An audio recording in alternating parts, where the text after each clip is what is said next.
My name is James Covington. I am 75 years old and I paid $200,000 for my daughter's wedding. The night before the ceremony, her fiancé called to uninvite me. He said the wedding was only for important people. I didn't argue. I just hung up the phone and made 3 quiet calls. By sunrise, his entire world had vanished. Before I tell you how, I'd love to know where you're listening from. Let me know in the comments below. And please like and subscribe if you believe that respect is more valuable than money. The air in my workshop always smelled the same. It smelled of pine cedar and 50 years of hard work. It was my sanctuary. On the eve of my only daughter Amelia's wedding, I was in that sanctuary putting the final touches on my real wedding gift to her. Not the $200,000 I had transferred into a joint account for the party, but a small jewelry box hand-carved from a piece of walnut I had saved for 30 years. My hands, though old and spotted, moved with a familiar grace, the wood plane gliding smoothly, peeling away, a perfect, paper-thin curl. Each pass was a memory, each stroke a prayer for her happiness. The quiet hum of the fluorescent lights overhead was the only sound. It was a peaceful sound. A sound of a life built on solid things. Then the shrill ring of my cell phone tore through the quiet. It was an ugly modern sound in this timeless place. I wiped the sawdust from my hands and answered. It was Preston. His voice was clipped, impatient, lacking any of the warmth you'd expect from a man about to marry your daughter. There was no friendly greeting, no "how are you?" He went straight to business. "James," he said, and the way he used my first name felt like a small, deliberate jab. "I'm calling to inform you of a last-minute change to the arrangements for tomorrow." I waited, my hand frozen over the smooth walnut. "After some consideration," he continued, his voice dripping with a false corporate politeness, "we've decided to keep the ceremony itself very private, intimate, just for important people." The words hung in the air, thick and suffocating. Important people. The phrase echoed in the quiet workshop. I, the man who had raised Amelia, who had held her when she cried and celebrated her when she soared, was not considered important enough to see her get married. I, the man whose sweat and sacrifice had paid for every single champagne flute and floral arrangement he would proudly display, was being told to stay home. I said nothing. My silence seemed to unnerve him because he quickly added more. "You understand, of course. With my business partners and associates attending, we need to maintain a certain image. It's about optics. It's just better this way." And then came the final, cruel twist of the knife. "Amelia agrees," he said, the lie slipping so easily from his tongue. "She understands it's what's best for my career." That was it. That was the moment the floor fell out from under me. It wasn't just the insult to me anymore. He had used my daughter, my Amelia, as a shield for his own cruel ambition. He had made her complicit in her own father's humiliation. The storm that gathered inside me was silent. There was no thunder, no lightning, just a cold, heavy calm. I took a slow breath, the scent of pine filling my lungs. I looked at the unfinished jewelry box on my bench. All the love I had poured into it felt like a foolish waste. I cleared my throat, and when I spoke, my voice was level, steady, and terrifyingly calm. "I understand," I said. Then I ended the call. For a long time, I just stood there. The only sound was the buzz of the overhead lights. The world I had known, the future I had pictured, had been fractured by a single phone call. I put down my plane, its polished steel cool against the worn wood of the workbench. My hands, which had built homes and furniture and a family, were trembling slightly, not from rage, but from a profound and chilling clarity. My eyes fell upon a photograph on my workbench tucked away behind a jar of wood stain. It was an old black and white picture of my late wife, Loretta. It was taken the year we opened our business, Covington & Sons Event Supply, out of a rented garage. She was laughing, a streak of paint on her cheek, her eyes full of a fire that could light up the world. We had nothing back then except for each other and a belief that if we worked hard and treated people right, we could build something that would last. I could almost hear her voice, a warm and steady whisper in the quiet of the workshop. "Jimmy," she used to say, her hand on my arm. "Money is just paper. It burns. Respect is the house you build with it. Don't you ever let anyone tear down your house." Preston hadn't just insulted me. He had taken a sledgehammer to the foundation of the house Loretta and I had built. He had looked at a lifetime of integrity, hard work, and community, and decided it was worthless, unimportant. He had looked at my daughter, the most precious part of our legacy, and saw only a stepping stone for his own ambition. I turned and looked at my reflection in the dark glass of the workshop window. I saw the face of a 75-year-old man, a man who had earned his gray hairs and the lines around his eyes. A man who had built an empire not on ruthless deals but on handshakes and his word. A man who had become so important in his own world that the entire events industry of Atlanta knew his name, yet was deemed unimportant by a boy playing dress-up in a suit he hadn't even paid for himself. The decision formed in my mind not as a hot-headed plan for revenge, but as a cold, necessary correction, a rebalancing of the scales. I wasn't going to destroy Preston's wedding. I wasn't going to cause a scene or beg for my daughter's attention. I would do what he asked. I would simply not participate in any way. And I would let the quiet weight of my absence show them what important really meant. I left the workshop and walked into the quiet of the house. The scent of sawdust followed me like a ghost. In the living room, a house built on love and hard work, everything felt foreign now, tainted by the insult that had just been delivered. My first instinct was to protect, to shield, to fix. But I knew this was not a problem that could be fixed with my hands. This was a sickness of the heart, and I feared it had infected my daughter.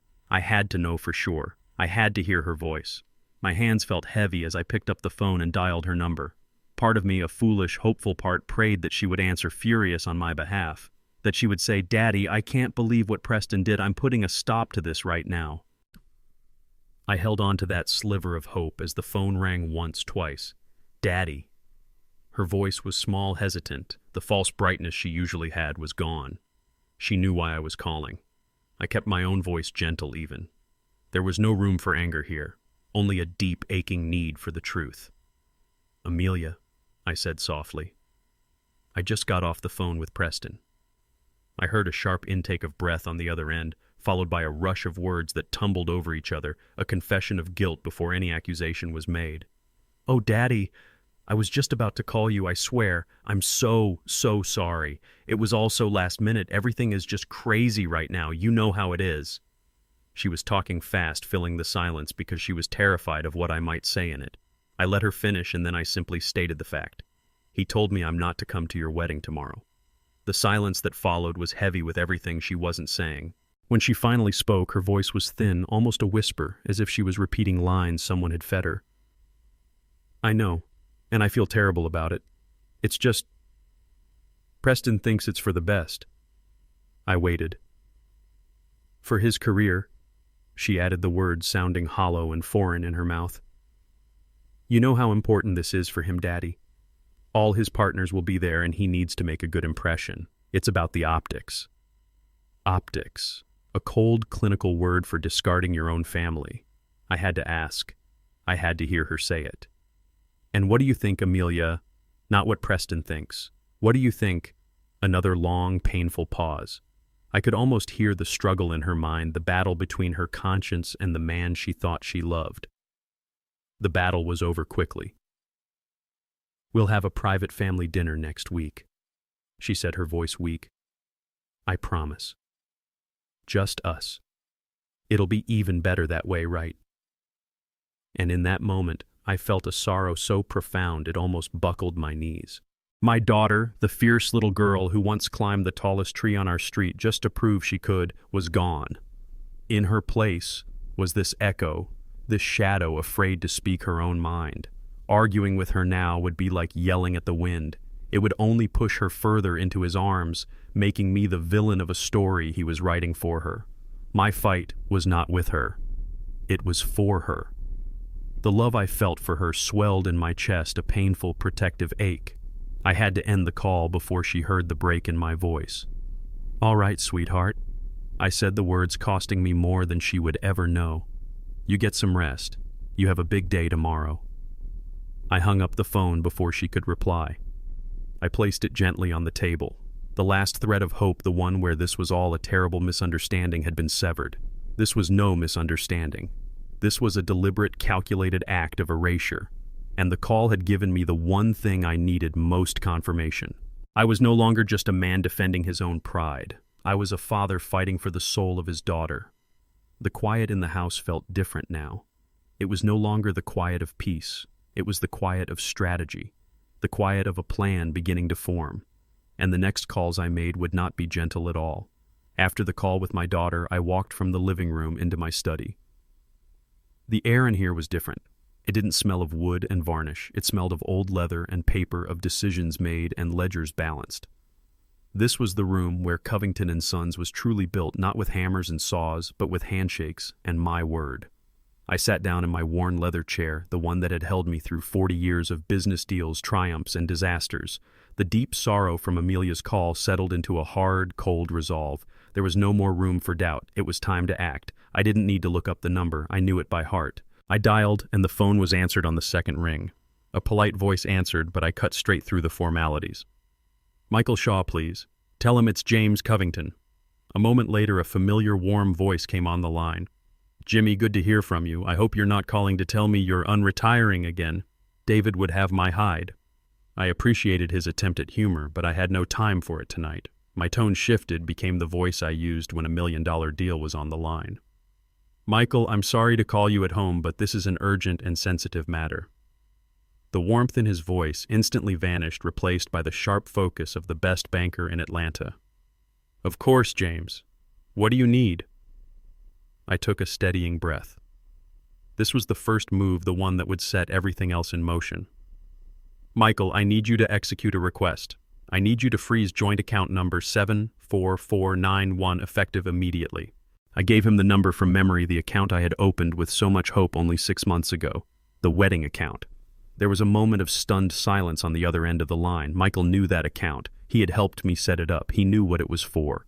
"James," he began, his voice cautious, "the wedding is tomorrow. Are you sure about this?" "I am absolutely sure," I said, my voice leaving no room for argument. "The reason you will log for this action is as follows: suspected financial fraud." I chose the word fraud with deliberate care. It wasn't just a word, it was a shield. A vague family dispute could be questioned, perhaps even legally challenged by Preston. But the suspicion of fraud gives a bank absolute authority to act instantly to protect the assets without question. And in a way, it was the truth. Preston was attempting to fraudulently separate my daughter from her family, from her heritage, all funded by my money.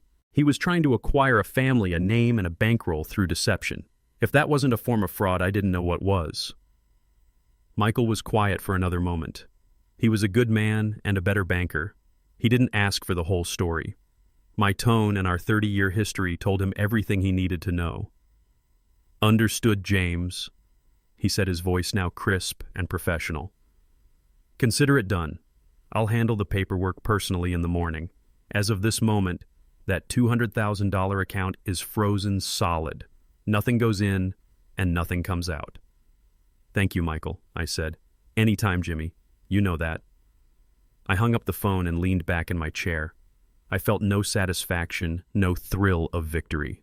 Just the grim feeling of a surgeon who has just made a necessary, painful incision. The foundation of Preston's grand illusion, the money was now gone. He just didn't know it yet. He was sleeping peacefully, dreaming of his perfect wedding, unaware that the ground beneath his feet had already crumbled away. 1 call down, 2 more to go.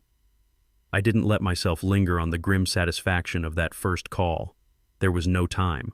A plan is like a structure. It must be built in the right order, with each piece supporting the next. I had removed the financial fuel for Preston's grand performance. Now I had to take away his stage. I scrolled through my contacts to a name I hadn't needed to look up in 20 years, John McAllister, the general manager of the Biltmore Ballrooms. John and I went way back. I remembered when he was just a junior event manager, full of big ideas and a small budget. I remembered a time in the early 90s when a recession hit Atlanta hard and the Biltmore was on the verge of collapse. The banks wouldn't give him a loan. His suppliers were demanding cash up front, all except for one. I told him, "John, you pay me when you can. Just keep those ballroom doors open." He never forgot that. Our relationship wasn't built on invoices and contracts. It was built on trust, forged in the fires of shared history. This was going to be the hardest call of the night. I dialed his direct line. He answered immediately, his voice as smooth and professional as ever, but with a friendly warmth reserved for old friends. "Jimmy Covington. To what do I owe the pleasure? Don't tell me you're finally taking me up on that golf game we've been talking about for 10 years. A knot tightened in my stomach. I wished that's what this was. "John," I said, my voice somber, and the warmth in his immediately vanished. He knew my tones. "I'm afraid this isn't a pleasant call." "What's wrong, Jimmy?" he asked, all business now. I took no pleasure in what I was about to do. I was about to create a massive headache for a man I respected. But the thought of Preston standing in one of John's ballrooms raising a glass of my champagne while I was uninvited and my daughter was trapped gave me the strength I needed. "John, I'm calling about the Vanderbilt wedding tomorrow," I said, my voice low and even.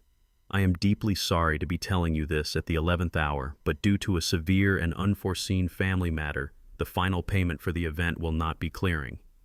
The silence on the other end was profound. I could picture him in his office looking at the master schedule at the logistics for a 300-person wedding that was mere hours away. A cancellation of this magnitude this late was a nightmare. But his first question was not about the money. "A family matter?" he asked, his voice full of genuine concern. "My God, Jimmy, is everyone all right?" That single question told me I had been right to trust him.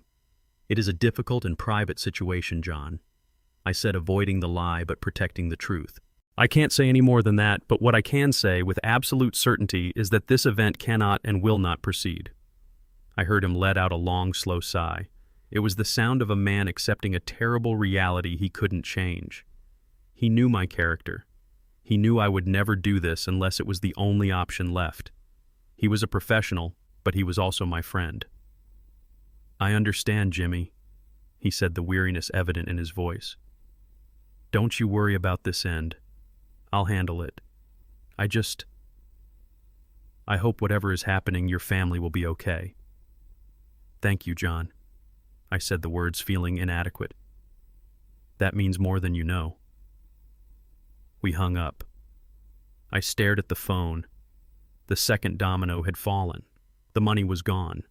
The magnificent ballroom with its crystal chandeliers and gilded ceilings was now just an empty, silent room. Preston Vanderbilt, the man obsessed with image and status, was now the host of a phantom wedding. He had a guest list, a bride and a tuxedo, but he no longer had a party. Not yet, anyway. I knew his arrogance. He would try to find another stage. It was time for my final call. It was time to make sure that every other door in Atlanta was closed, locked, and bolted. I set the phone down, the click of it settling into its cradle echoing in the silent study. 2 calls made. 2 pillars of Preston's fantasy wedding knocked out from under him. But I knew him. His arrogance was a powerful engine. He wouldn't give up. He would see this as a challenge, a problem to be solved with money and frantic phone calls. He would spend the entire night trying to find a new stage for his show. It was time to make sure that when he started making those calls, all he would hear was the sound of doors slamming shut. It was time for my final call of the night. This one was different. I wasn't calling a banker or a business associate. I was calling family. I dialed the number of David Green, the first employee I ever hired 45 years ago. He was more than a manager to me. He was my right hand, my confidant, the brother I never had. He had been there when my Amelia was born. He had held her in his arms at her christening and taught her how to drive in the parking lot of our old warehouse. He loved her like she was his own. He would understand. He answered before the first ring finished, his voice thick with sleep but immediately alert. "Mr. James, it's late. Is everything all right?" I was tired. The emotional weight of the night was pressing down on me, but my voice remained steady. This was the final move. It had to be precise. "David," I said, "I need you to do something for me, something quiet, and something with no questions asked." I could feel him straighten up on the other end of the line. "Anything you know that?" "I need you to get on the phone tonight," I said. "Call our primary partners. The rental companies, the caterers, the florists, everyone. Inform them that effective immediately, Covington & Sons is experiencing a sudden and severe logistical failure." I let the corporate lie hang in the air. It was a clean, unquestionable excuse. "We are unable to provide any equipment, linens, or services for any new events booked this weekend. Emphasize that we are deeply sorry for the inconvenience, but there can be no exceptions." There was a long pause. David was a smart man. He knew Amelia's wedding was tomorrow. He knew I would move heaven and earth to make that day perfect. For me to be calling him in the middle of the night to effectively shut down our own network meant that something catastrophic had happened. When he spoke, his voice was low, tight with a cold fury that mirrored my own. "That boy," he said, and it wasn't a question. "That boy she's marrying. He finally did something unforgivably foolish, didn't he?" I didn't need to answer. My silence was his confirmation. "Just make the calls, David," I said, my voice heavy with exhaustion. "Please." His response was immediate, a testament to a lifetime of loyalty. "Consider it done, Mr. James," he said, his voice now like steel. "I'm getting out of bed right now. I'll call every single person on our list, from the biggest hotel to the smallest bakery. By the time the sun comes up, no one in this city will be able to rent a single clean fork with that boy's name on the invoice. You have my word." I hung up the phone. It was done. The trap was set. The money was gone. The venue was gone. And now the entire support system of the Atlanta events industry was gone. I had built that network over 50 years, handshake by handshake, favor by favor. And tonight, I had called in all the debts of respect I was owed. I felt a profound weariness wash over me. I walked out of the study through the dark and silent house and back into my workshop. I looked at the unfinished jewelry box on the bench. Tomorrow, my daughter's heart would break. But I knew with the certainty of a father who loves his child more than life itself that it was better to have a heart broken for a day than to have it slowly crushed over a lifetime. I had done all I could. Now all that was left was to wait for the storm. I did not sleep that night. I sat in my study, the house dark and quiet around me, and watched as the sky over Atlanta slowly bled from black to a deep bruised purple, then finally to a pale, indifferent gray. It was the morning of my daughter's wedding. I imagined the scene in their penthouse apartment high above the city. I pictured Preston waking up not with a heart full of love for his bride, but with the buzzing excitement of a showman on opening night. For him, this wasn't a marriage. It was an acquisition, a merger, a 300-person networking event designed to launch his career into the stratosphere. As I later learned, the morning unfolded exactly as I knew it would. He had been awake since dawn, not beside Amelia, but in his home office wearing a silk robe and pacing the floor while he made calls. He looked out of his floor-to-ceiling windows down at the sprawling city below, seeing it not as a community of people, but as a board game he was about to win. Amelia found him there, a cup of coffee in his hand, looking like a king surveying his domain. He barely acknowledged her, just gave a distracted smile and continued his call. He was confirming the arrival of a custom ice sculpture, a gaudy monument to his own ego. That was the call that brought his world crashing down. He was speaking to John McAllister, though he didn't know the man's name or our history. To Preston, he was just another vendor to be managed. "Yes, this is Preston Vanderbilt," he said, his voice dripping with condescension. "I'm just calling to confirm the ice sculpture has arrived and is being stored correctly. I won't accept any imperfections." There was a cool professional pause on the other end of the line, then John's voice calm and final. "Mr. Vanderbilt, I'm afraid there has been a serious misunderstanding. There is no Vanderbilt event scheduled at this venue today." Preston laughed. A short, sharp bark of disbelief. "That's absurd," he snapped. "Check again. The Biltmore Ballrooms, 300 guests. My assistant booked it months ago." "I am aware of the booking that was in our system, sir," John replied, his voice unshakable.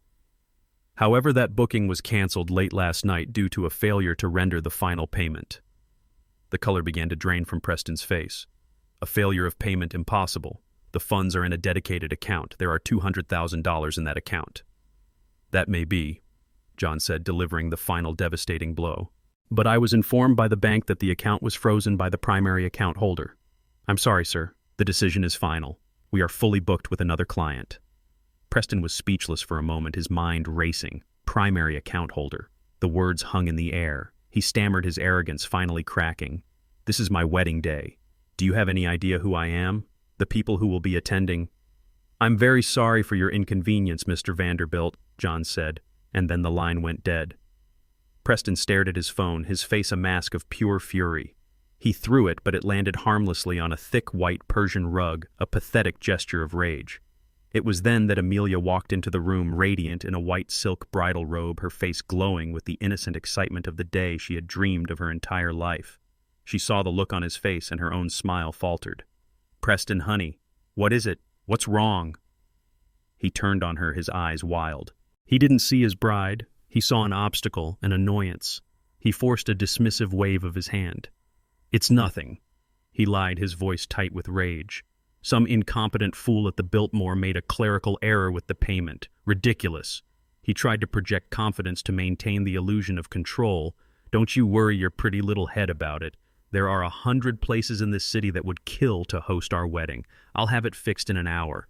He said the words with all the bravado he could muster, but Amelia saw it.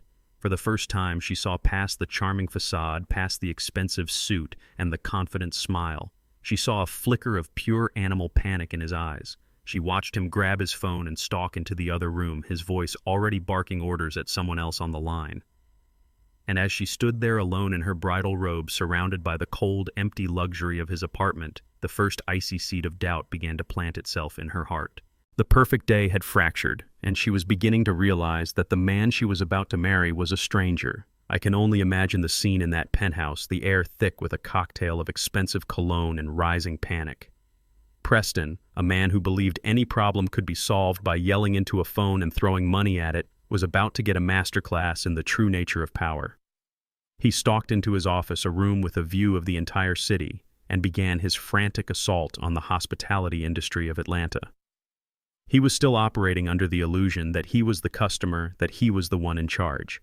He would soon learn that a city is not a marketplace. It's an ecosystem, a complex web of relationships and loyalties. And he had just insulted the man who had spent a lifetime spinning that web.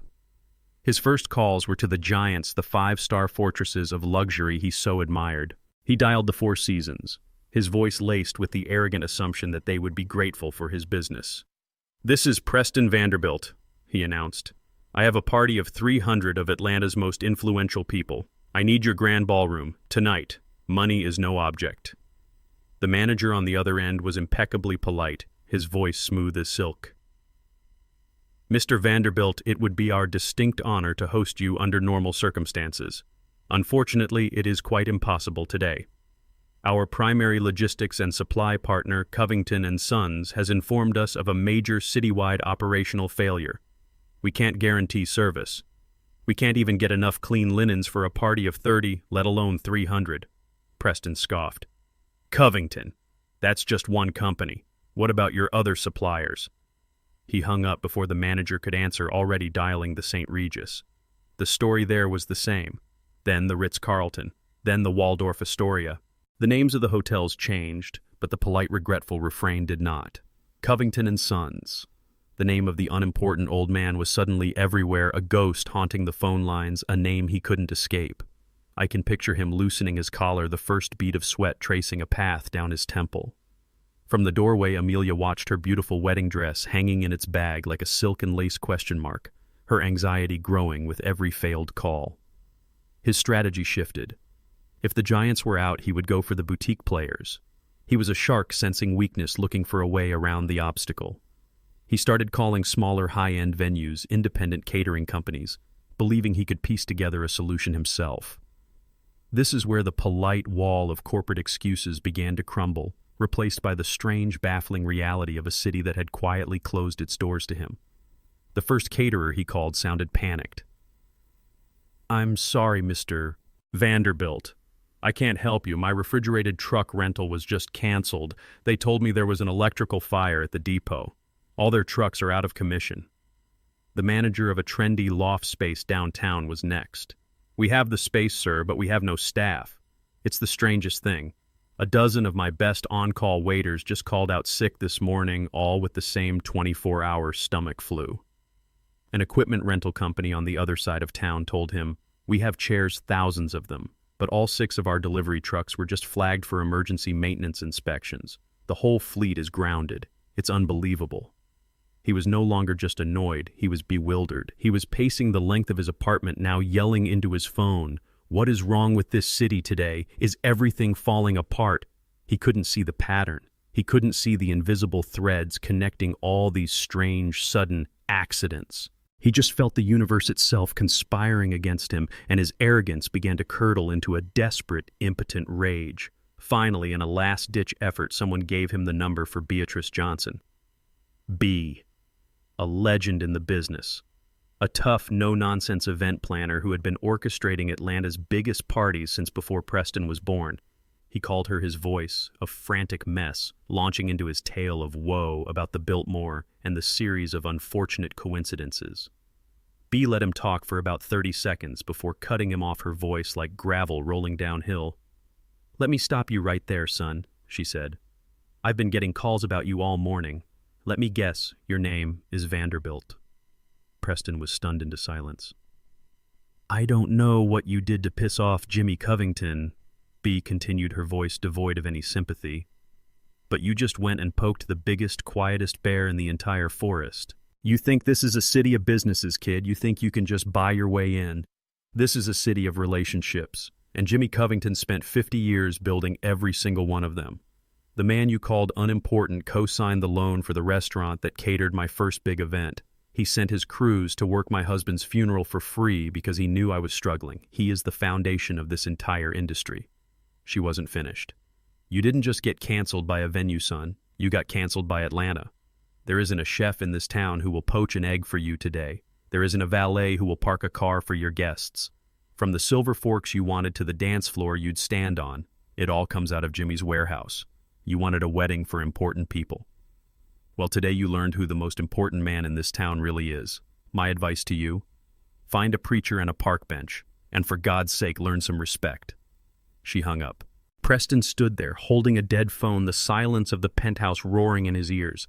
Every excuse, every illusion, every ounce of his arrogance had been stripped away, leaving only the cold, horrifying truth.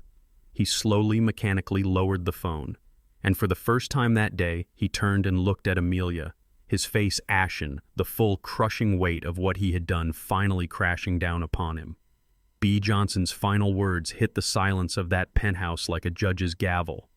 "I wasn't there to see it, but I know how a man like Preston breaks. It isn't a slow crumble. It's a sudden, violent implosion. The foundations of his world, built on the flimsy scaffolding of arrogance and borrowed money, had been kicked out from under him. All that was left was a long fall. He stood there, the dead phone still pressed to his ear, listening to the roaring silence of his own failure. In his mind, I imagine he could see all the doors of Atlanta slamming shut one by one. The polite voices of the hotel managers, the strange excuses from the caterers, and finally B's brutal, unvarnished truth all swirled together into a single horrifying realization.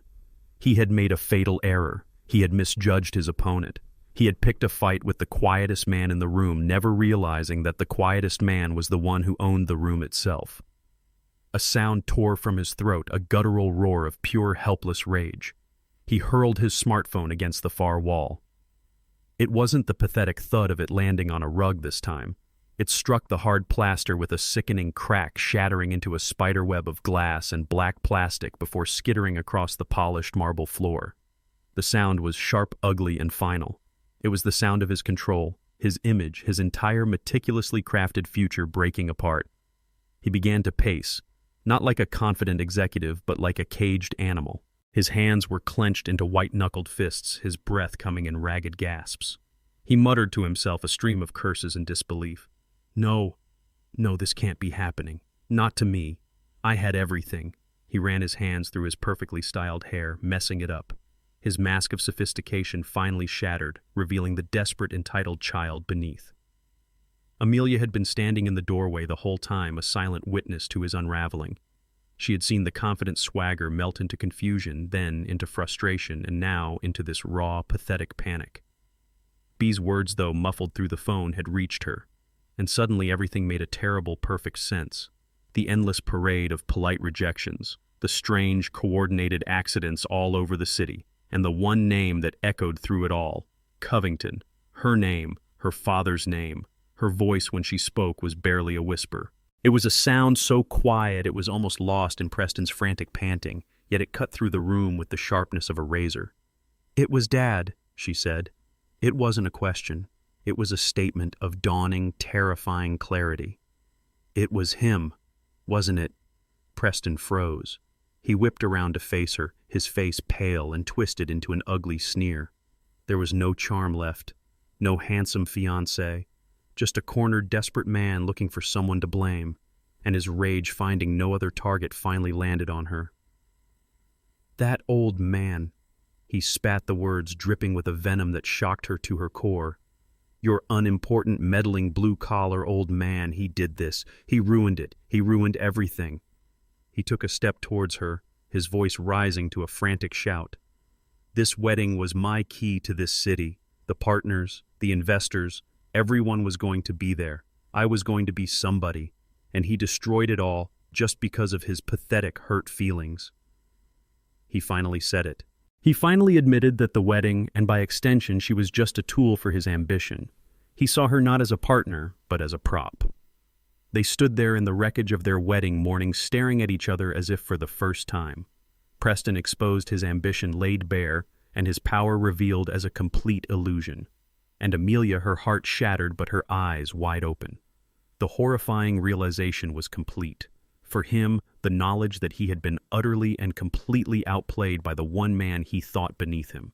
And for her, the dawning, soul-shaking understanding that her father hadn't ruined her wedding day. He had just saved her entire life. I didn't have to wait long.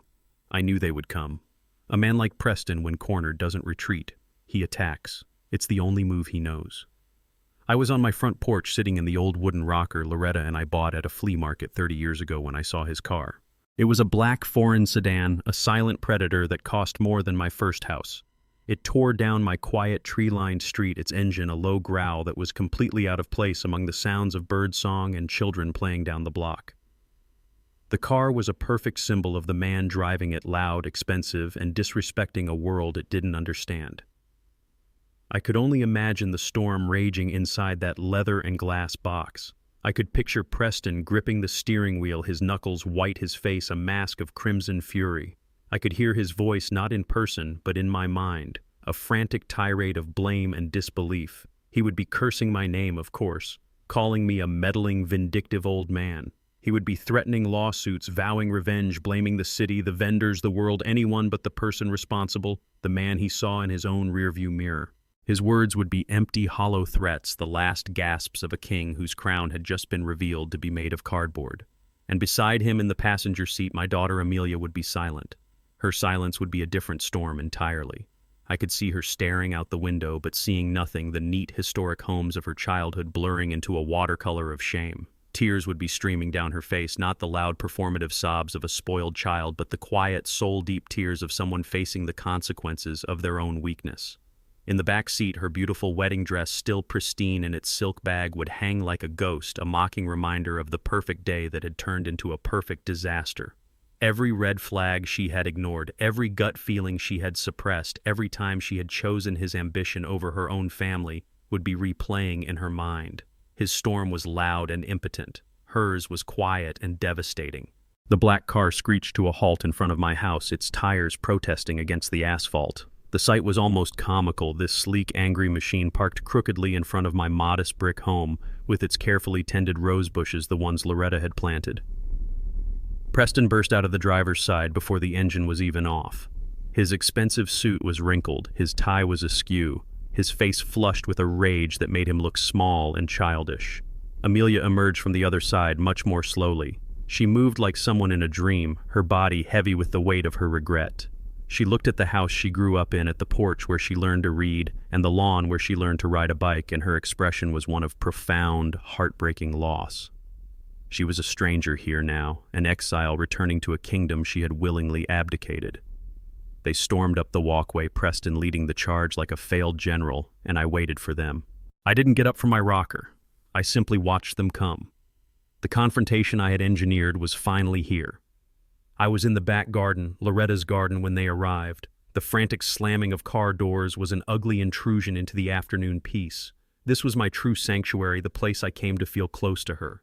The air here smelled of damp earth and the sweet, spicy scent of her favorite roses. My hands, gloved and steady, were tending to them, the sharp snip of the pruning shears, a clean, satisfying sound as I trimmed away the dead wood to make room for new growth. It was a ritual, a conversation with her memory. I was not hiding. I was waiting, centered on my own ground. I heard the frantic footsteps on the stone path, and I finished the cut I was making before turning around slowly. Preston stormed into the garden first, his face a blotchy, ugly red. He looked like a wild bull trampling the carefully laid mulch, his expensive suit a ridiculous costume in this place of natural, quiet beauty. Amelia trailed behind him, a pale ghost in his destructive wake. He stopped a few feet from me, his chest heaving, and pointed a trembling finger. "You!" He spat, his voice shrill and cracking. "You did this. You called them, didn't you? You ruined my wedding. You ruined everything." His accusation, so full of impotent rage, seemed to just hang in the peaceful air and dissolve. I looked at him, at this angry, frightened boy who had tried to play a man's game, and I felt nothing but a profound pity. I looked past him to my daughter, and my heart ached with a sorrow that was almost too much to bear. Her face was a canvas of shame and disbelief, her eyes pleading with me, begging me to say it wasn't true. I took my time. I carefully wiped the blades of my shears with a cloth from my back pocket. I placed them gently on the old stone bench next to a bucket of dead leaves. I pulled off my dusty gloves finger by finger and laid them beside the shears. Every movement was slow, deliberate. I would not let his chaos dictate my peace. Finally, I folded my arms and met his gaze. My voice when I spoke was not loud. It did not have to be. "I didn't ruin anything, Preston." I said the words clear and cold in the warm afternoon air. I simply declined to participate. I let that sink in for a moment. "Last night," I continued, "you called me on the telephone and informed me that I was not important enough to attend my own daughter's wedding. I did not argue. I took you at your word. I accepted your assessment of my value in your world." I took a step closer, and he instinctively took a step back. "But you see, there are consequences to such evaluations. It just turns out that the money of an unimportant man isn't important enough to pay for the party. The champagne from an unimportant man isn't important enough to be served to your important guests. And the tables, the chairs, the linens, the forks, the knives, and the plates from an unimportant man's company are not important enough to supply an event of such magnitude." The logic of it, so simple and so absolute, struck him dumb. His mouth opened and closed, but no sound came out. He had built a cage of his own arrogance, and I had simply closed the door. Then I turned my full attention to my daughter. The hardness in my eyes softened into a deep, painful sorrow. I walked past Preston as if he wasn't even there and stood before Amelia. She wouldn't meet my gaze, her eyes fixed on the ground, on the scattered rose petals at her feet. "Amelia," I said gently, my voice now full of a lifetime of love and regret. "Look at me." Hesitantly, she lifted her tear-filled eyes to mine. "Look around you," I said, gesturing to the garden, the house, the ancient oak tree that shaded us both. "This life, this home, the business that paid for your education and that was supposed to pay for this wedding, none of it was built with just money. Money was the byproduct. It was never the foundation." I saw a flicker of understanding in her eyes, so I continued, needing her to see the whole truth. "Do you know why this city listens to me? Why a single phone call can change a man's entire day? It's not because of the numbers in my bank account. It's because of the names in my ledger, the ones with the words "paid in full" next to them, even when no money ever changed hands. I gave her the truth she deserved. In 1982, when the O'Connell's catering business was about to go under because their main oven broke, the banks all said no. I co-signed the loan. Today, their son Michael O'Connell runs the biggest catering kitchen in the state. When Maria Sanchez's husband passed away in '95, she was a widow with 3 kids and couldn't afford a proper funeral. We supplied everything from the tents to the chairs. No charge. Her oldest grandson is now a city councilman who sits on the zoning board. Every young chef, every hopeful wedding planner who came to me over the last 50 years with a fire in their heart and nothing in their pockets, I gave them a chance. I extended them credit. I gave them advice. I invested in them. I reached out and gently tilted her chin up, forcing her to see the lesson in my eyes. "I didn't build an empire of inventory, sweetheart," I said, my voice thick with emotion. "I built an empire of respect. I built it on a currency of loyalty and goodwill that takes a lifetime to earn and a moment of arrogance to lose. That is my fortune, Amelia. That is your inheritance. And it is a fortune that his money, no matter how much of it he thinks he has, can never, ever buy." And with that, the last wall of her denial crumbled. A gut-wrenching sob escaped her lips, the sound of a heart breaking and a soul beginning to heal all at the same time. The lesson, as painful as it was, had been delivered. My final words fell into the quiet of the garden, and the world seemed to hold its breath. I had laid the truth bare, the entire 50-year history of my life's philosophy, and placed it at my daughter's feet. Now all I could do was watch and wait. I saw the battle happening in her eyes. It was a storm of confusion, denial, and a slowly dawning, horrifying clarity. It was like watching a dam crack hairline fractures spreading across a surface that had seemed so solid just moments before, holding back a lifetime of suppressed intuition. She looked at Preston, and I knew in that moment that she was seeing him for the first time. She wasn't seeing the charming, handsome fiancé, the successful man who promised her a life of glamour. She was seeing a stranger, a petulant, angry child whose entire world had been reduced to the singular, selfish tragedy of a canceled party. His face was not filled with concern for her tears, for the monumental family crisis unfolding around them. It was twisted with a furious, entitled rage. He even proved me right, his voice a desperate, whining sneer. "Respect," he spat, looking at me with pure hatred. "What is that even worth? Will respect get me a seat on the board? Will respect close the Henderson deal? You haven't built an empire, old man. You've built a charity, and you just used it to ruin me." He didn't get it. He never would. He was a man speaking a language I could never understand, a language where a human being's worth was measured only by their utility. Then Amelia turned her gaze to me. In my face, I know she did not see anger or triumph. She saw only the deep, sorrowful lines of a father's love. She saw the quiet strength of the man who had taught her to value honesty above all else. She saw the 50 years of hard work, the early mornings and late nights, the calloused hands and the unwavering integrity. She saw the legacy of Loretta, a legacy of kindness and community standing in stark contrast to the shallow, self-serving ambition of the man beside her. She was looking at two empires, and for the first time she was finally seeing which one was built on solid ground and which one was built on sand. And that was when the dam broke.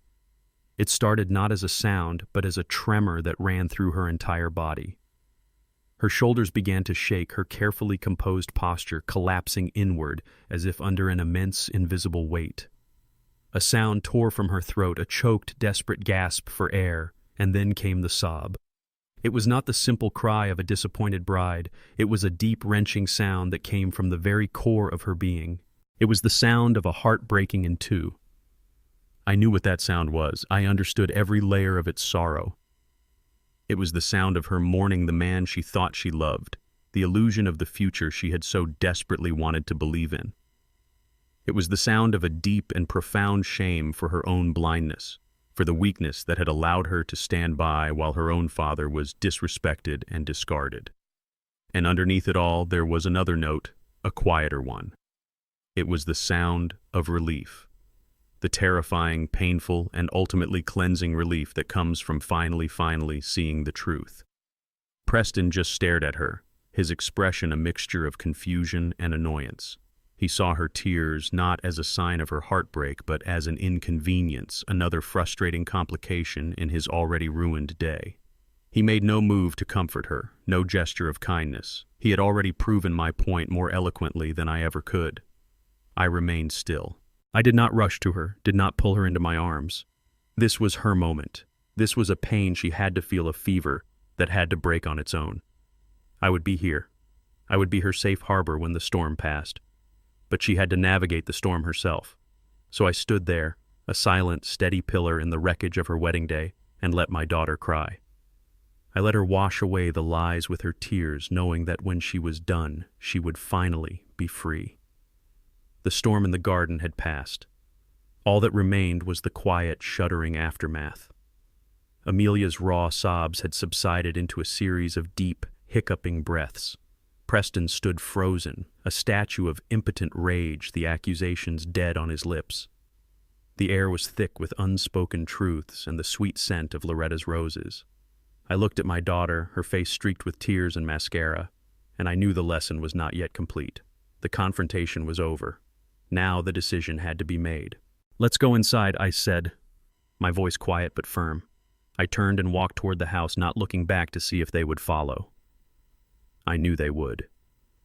We stepped into the living room, the heart of my home. It was a world away from the cold, minimalist luxury of their penthouse. Here the walls were lined with books and crowded with framed photographs that chronicled a lifetime of ordinary, beautiful moments. Amelia as a baby, covered in spaghetti.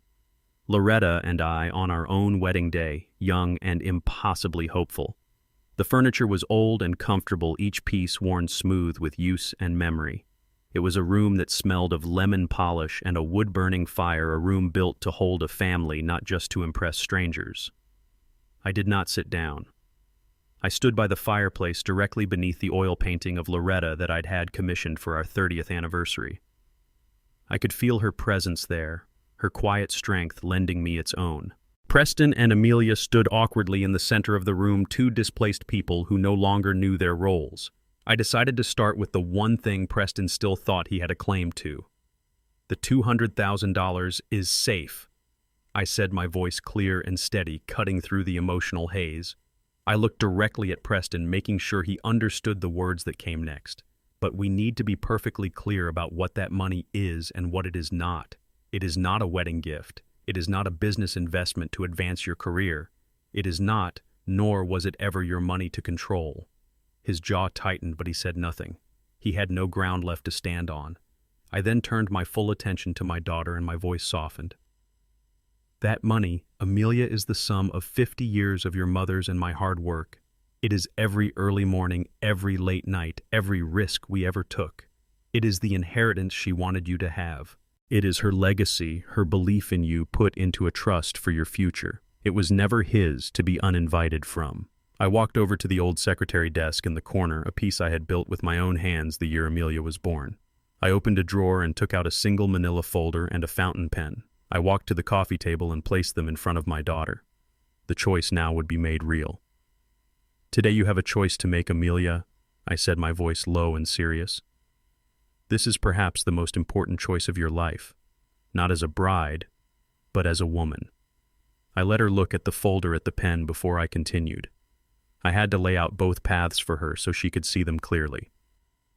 Here is your first option, I said. You can take the money, all of it. That folder contains the bank documents. All it needs is your signature, and every last dollar will be transferred to an account in your name only. You can take it, find a justice of the peace, and marry this man. I gestured to Preston. You can marry the man who has shown you in no uncertain terms exactly what you and your family are worth to him. If that is your choice, I will not stand in your way. I will wish you well, and you will not hear from me again. I paused, letting the weight of that future settle in the room. Then I offered her the second path. Or, I said, my voice filled with a desperate fatherly hope, you can recognize that you are worth more than that.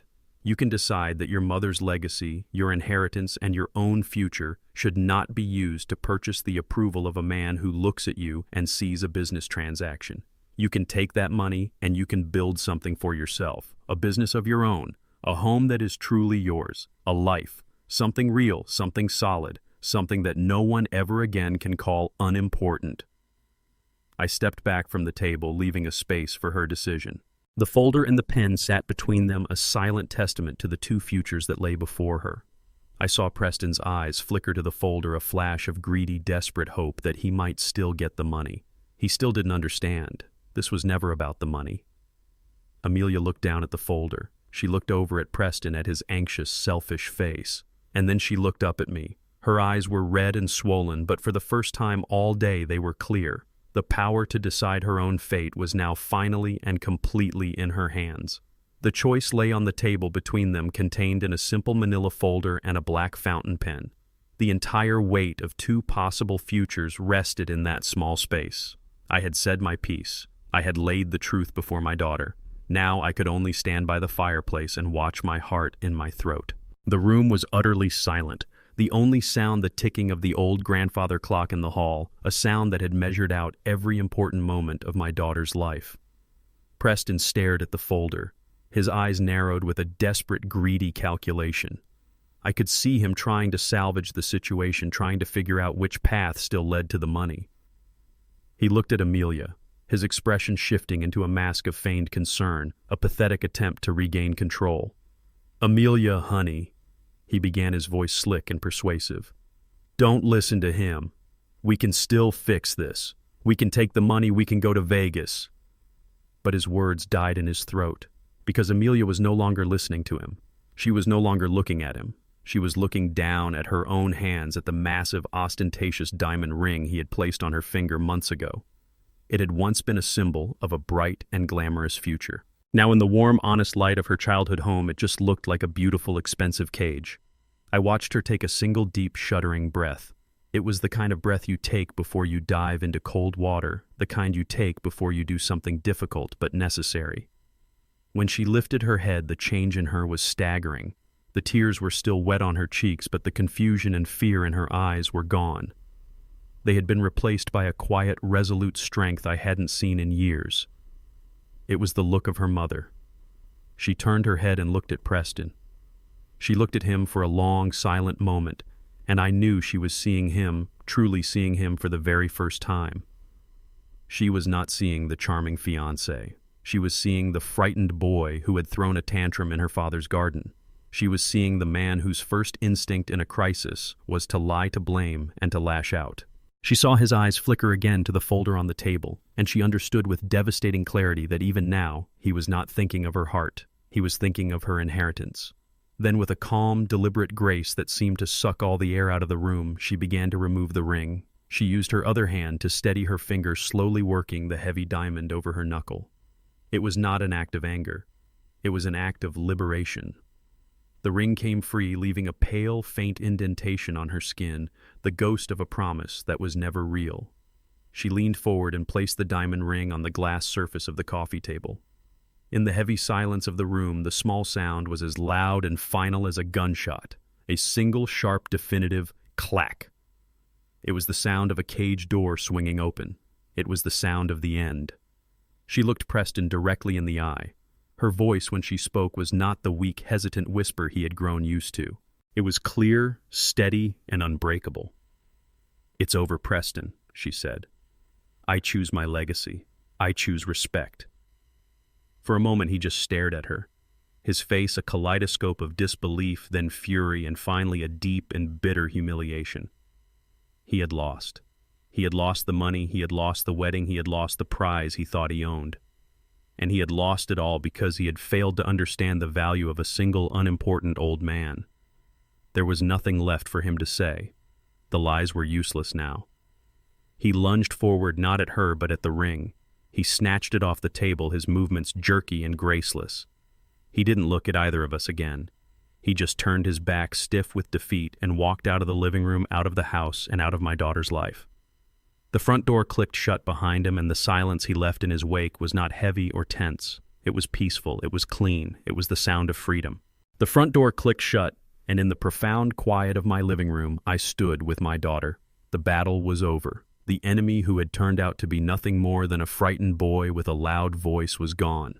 All that was left was the two of us standing in the wreckage of what was supposed to be her wedding day. She looked at me, her eyes clear and full of a painful newfound wisdom. She didn't need to say a word. I just opened my arms and she stepped into them. She cried for a long time, but these were different tears. They were the tears of a daughter who had finally come home. 3 months have passed since that day. The seasons have turned. Autumn has settled over Atlanta, painting the leaves of the old oak trees in shades of amber and gold. I'm walking down a street I haven't visited in years, a part of the city that's been reborn, full of art galleries, coffee shops, and the vibrant energy of new beginnings. I stop in front of a storefront with a large, clean window. Inside I see her, my Amelia. She is not the person I saw that day in the garden. The haunted, hesitant girl is gone. This woman is confident, alive. She's standing in the middle of a bright, airy studio, pointing at a design on a large computer screen, speaking with authority to a young couple who are listening, rapt. Her hair is tied back, she has a smudge of charcoal on her cheek, and she is laughing.